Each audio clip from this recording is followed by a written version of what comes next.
My entitled family, who disowned me, contacted my girlfriend's abusive parents, leaked out our house location, and her parents broke into my house, physically assaulted my pregnant girlfriend, and we lost our first baby. Now my parents want to reconcile and help us to move on. I lost it and ate the shitty out of my golden child brother. So here's the mess I've landed myself in. I'm 19 and have been with my girlfriend, who's 19, for almost 2 years now. We were careful, but it happened, and she ended up pregnant. It wasn't planned, but I loved her, and I wasn't going to run from my responsibility. I grew up in a strict household where my parents made it clear that there was one way to do things their way. My older brother, 23, was their golden child, always doing everything right in their eyes, while I was the family's disappointment. Nothing I did ever seemed to be enough for them. When I found out my girlfriend was pregnant, I knew telling my parents would be rough, but I wasn't prepared for how bad it would be. They didn't just get mad. They lost it. My dad went on about how I was throwing my life away.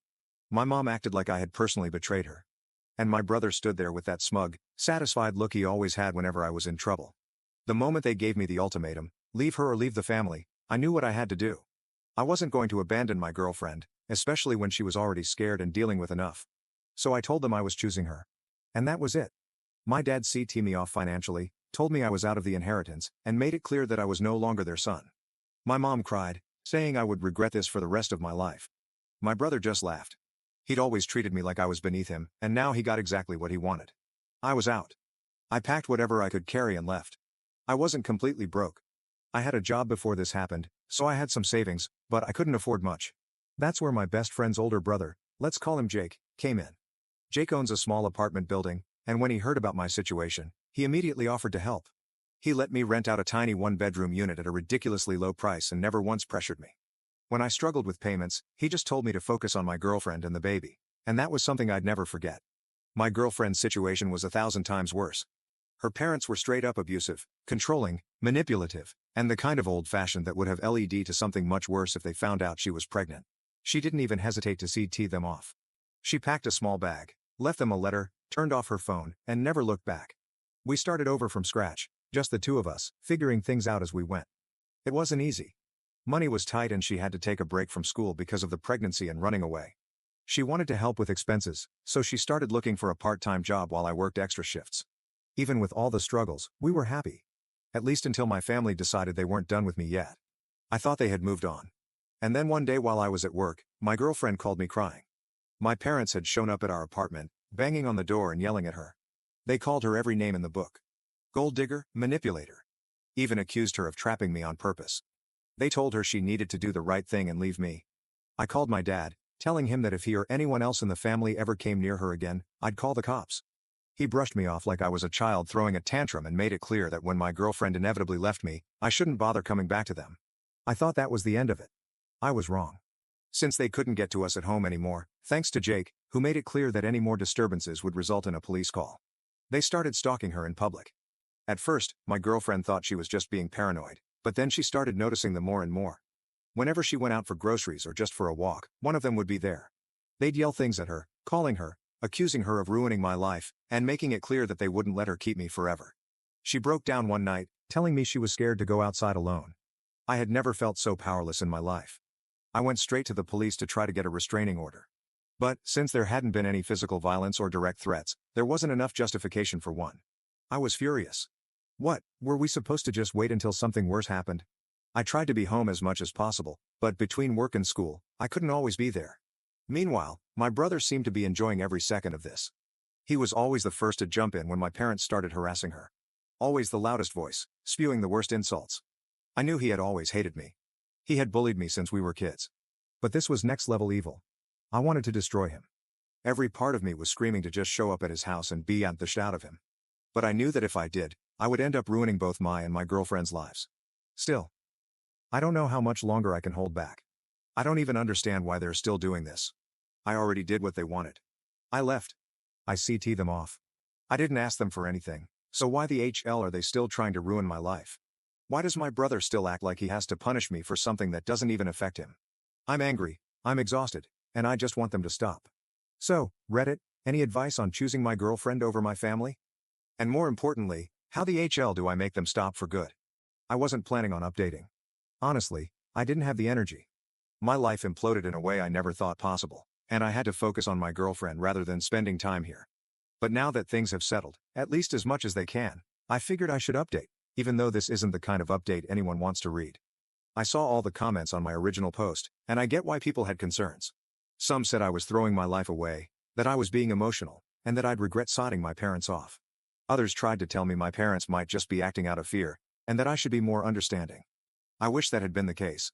I wish I could say they just wanted what was best for me. But the truth is they destroyed everything. And the worst part is they still act like they didn't mean for it to happen.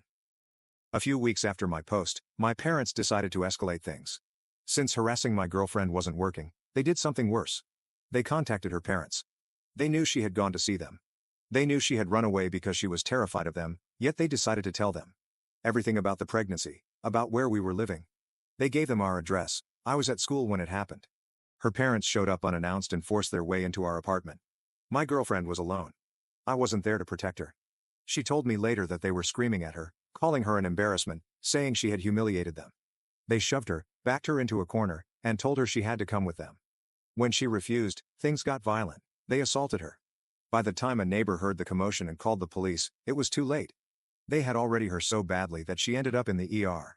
She lost the baby, and the doctors told us she would never be able to have children again. That's it. That was the end of every plan we had. Our baby, our future. All of it gone in a single act of cruelty. Her parents were arrested, and their case is still in process. I hope they rot in prison. I hope they never see daylight again. But no matter what happens to them, it won't change what they did. I was destroyed. I felt like my world had ended. But as much as I was hurting, my girlfriend was worse. She didn't speak. She didn't cry. She just shut down. I sat in that hospital room with her for days, watching the girl I loved fade into someone I didn't recognize. My parents dared to act shocked. When I confronted them, they swore they had no idea her parents would do something like that. They kept apologizing, saying they never wanted anything bad to happen to the baby, that they were just trying to make us see reason. They said they were genuinely sorry. I didn't care. I trashed their house, broke furniture, shattered picture frames, ripped through everything I could get my hands on. And when my brother decided to step in and act like I was overreacting, I BO'd the SHT out of him. I didn't hold back. Every punch, every hit. I wanted him to feel even an ounce of the pain I was feeling. I got arrested. For the first time in my life, I regretted something. Not hitting him. I'd do it again in a heartbeat. But I regretted leaving my girlfriend alone in that hospital. I should have been there. I should have never left her side. Thankfully, my best friend and his brother showed up like the absolute legends they are. They bailed me out without asking any questions. The first thing I did when I got out was go straight back to the hospital, where my girlfriend was still lying in that same bed. Because for her nothing had changed. I didn't update because, honestly, what the HL was there to say? Nothing good happened, nothing got better. Our lives didn't magically turn around. I don't know where to go from here. My girlfriend still isn't talking. Not to me, not to anyone. I started looking for a therapist because I know I'm spiraling, and I can't afford to fall apart when she needs me. My best friend and his brother and their parents have been checking on her when I'm at work or school. And I'm beyond grateful for that. But nothing can fix what happened. As for my parents, they're begging now. Ever since the extended family found out what they did, they've been completely ostracized. No one wants anything to do with them. Now they're trying to reconcile, offering money, offering anything to get me to talk to them. I don't care. I don't want their money. I don't want their apologies. They could give me $1 billion, and it still wouldn't bring back my child. They destroyed my life, and now they want to pretend it was just a mistake. I want nothing to do with them. Her parents can rot. They deserve everything coming to them. I hope they never leave prison. Srinya, I hope they get shanked in there. I just wish I had a better update, but this is my reality now. It's been a long time since my last post. To be honest, I wasn't sure if I should even come back here. But I've seen the messages, the private DMs, and the people who genuinely cared enough to check in. So before anything else, thank you to everyone who offered advice, support, or even just a kind word. It meant more than you'll ever know. That being said, if you were expecting some fairy tale ending, you wouldn't get it. Life doesn't work like that. There are no neatly tied bows, no perfect resolutions. But I can say that I'm not just surviving anymore. And after everything, that's enough. A year after my last update, my girlfriend's parents were finally sentenced. Their trial dragged on for months, and the whole thing was brutal. I did everything I could to get my parents charged too, because, in my eyes, they were just as guilty. They were the ones who handed over our address. They knew what kind of people our parents were. They knew exactly what could happen. But in the end, my parents had money, they had lawyers, and they had connections. They managed to walk away without any legal consequences, despite my best efforts. They lost everything socially, our extended family, completely. ostracized them after learning the truth, but legally, they got away with it. That fact still eats at me, but I have to let it go. There was nothing more I could do. Her parents, though, weren't so lucky. They were convicted of home invasion, assault, battery, false imprisonment, and involuntary manslaughter of an unborn child. The final sentencing was 25 years for her father, with no possibility of parole for at least 18 years, and 20 years for her mother, eligible for parole after 15 years. They showed no remorse, none, not a single ounce of regret. Even as the judge read their sentences, they just sat there, stone-faced, like they still believed they were in the right. They never apologized. They never acknowledged what they did. I should have felt relief. I should have felt something. But all I felt was emptiness. No number of years in prison will bring back what we lost. After everything, my girlfriend's mental health took a nosedive. There were days when she barely spoke. Nights when I'd wake up to find her curled up in the corner of our bedroom, sobbing into her hands. It was like part of her had died that day, and I didn't know if I'd ever get her back. But slowly, so slowly, she started to heal. She went back to school. At first, it was just a couple of classes, but eventually, she found her footing again. She told me she needed to reclaim her life to finish what she started before it was stolen from her. And she did. She's studying, and I do not doubt that she'll do something incredible with her degree. As for me, I dropped out not because I gave up, but because I found something better. Some of my extended family, the ones from another country who never knew the full truth, finally found out. And when they did, they were furious. Not at me, but at my parents. They reached out, and unlike my parents, they meant it when they apologized. They helped me start my own business. I won't act like I'm some huge success story, but I'm doing okay. My girlfriend and I moved to a new state and started fresh. And 6 months ago, I officially launched my business in partnership with those family members. We've survived everything. Losing our children, losing our families, nearly losing ourselves. And somehow, after all of it, we're still standing. We're 25 now, and we've decided that if we could get through that, we can get through anything. Marriage is still in the planning stages. We don't have a date yet. And honestly, we're not in any rush. It's not about a big wedding or fancy rings. It's about us. About choosing each other again and again, no matter how much life tries to tear us apart. As for kids, we don't talk about it much. It's still a sensitive topic. She still has breakdowns, sometimes random. Moments where the weight of everything just hits her out of nowhere. I don't push. When she's ready to talk, I listen. But I know it's a wound that will never fully heal. I don't know if we'll ever be able to have that conversation properly. For now, we're just focusing on us. My best friend and his brother are still in my life. We don't talk every day, but we check in and grab drinks now and then.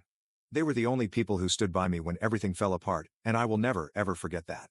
As for my parents, they're still begging. Ever since the extended family turned their backs on them, they've been trying to get back into my life. They want reconciliation, they want a relationship, they want to fix things. But they don't want to acknowledge what they did. They don't want to admit that they played a part in this, and I don't care anymore. I don't need them. I don't want them. They could offer me all the money in the world, and it wouldn't change what they did. Some wounds don't heal. Her parents can rot in prison for all I care. And I hope they never see daylight again. They deserve everything they got.